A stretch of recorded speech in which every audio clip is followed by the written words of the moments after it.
Hi, how are you all? Hope that everyone doing good. Uh, our Today our topic is the General Clauses Act 1897. By saying you can understand, today's topic is the General Clauses Act 1897. In this particular act, what we have to focus?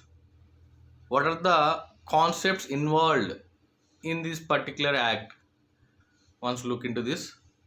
So the General Clauses Act was enacted on 11th March 1897.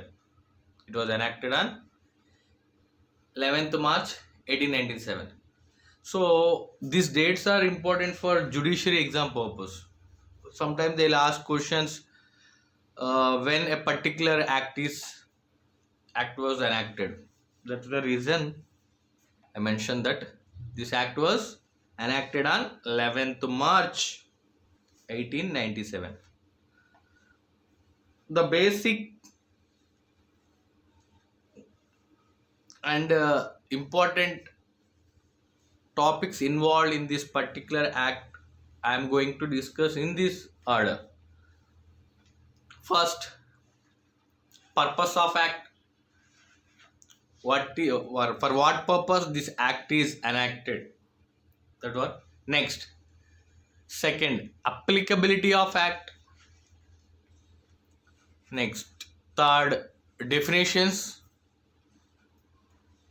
involved in this particular act. General Clauses Act defines which definitions, what are the terms involved in this act.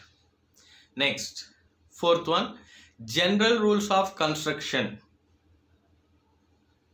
Fifth, power and functionaries of legislation.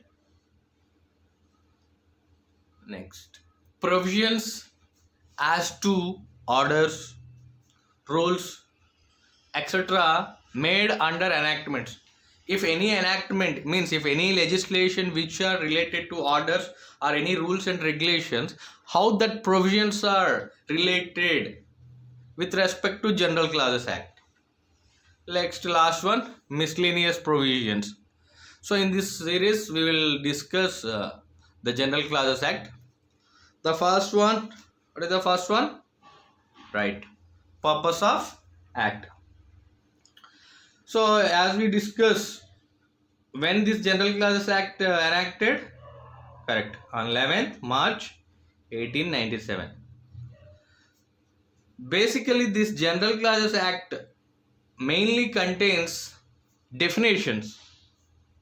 This act mainly contains definitions which shall be applicable to all central acts and regulations. Where there is no definition in those acts, means in that particular central acts, if there is no definitions in that particular acts or regulation, there is no definition unless there is anything repugnant in the subject or context. At particular situation, we will use the General Clauses Act to define the terms with respect to the central acts and regulations. The purpose of this act is, the General Clauses Act main purpose is to avoid repetition of the same words and to avoid the superfluity. Superfluity is nothing but excessive details of language in a statute wherever it is possible to do so. Simply we can say that the purpose of General Clauses Act, in the simple form, the complexity of the statute makes simple. That is the purpose of the General Clauses Act with respect to terms involved in central acts and legislations. That is the main purpose of the act. Next, coming to applicability of act. It applies to all the central acts. Mainly, if you observe this, when this act is enacted in 1897, means before independence. So before independence, the central government enacted any legislation, in that particular legislation is unable to provide definitions or a particular terms, that this General Clauses Act clarify that terms. Right now we are following the reason to follow this act. In somewhere courts are interpreting the some terms according to this General Clauses Act only. That's the reason in present situation also we are following this act. So coming to the applicability, the act applies to all central legislations and also to rules and regulations made under central act. This is the applicability. So here there is a case law for applicability of the act, that is Chief Inspector of Mines versus K.C. Thapar. Chief Inspector of Mines versus K.C. Thapar.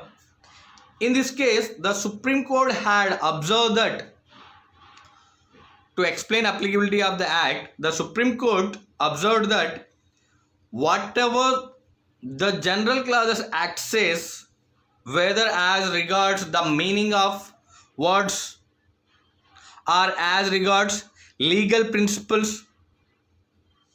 Once again, I am repeating the sentence. See here, the Supreme Court had observed that whatever the General Clauses Act says, whether as regard to meaning of the words or as regards to legal principle, has to be read into every act to which it applies. So wherever it applies, there this General Clauses Act can be applied. So that is the Supreme Court held in that particular case. So the further series will continue in upcoming classes. Thank you. Hope you understand the purpose of the act and applicability of the act. Thank you.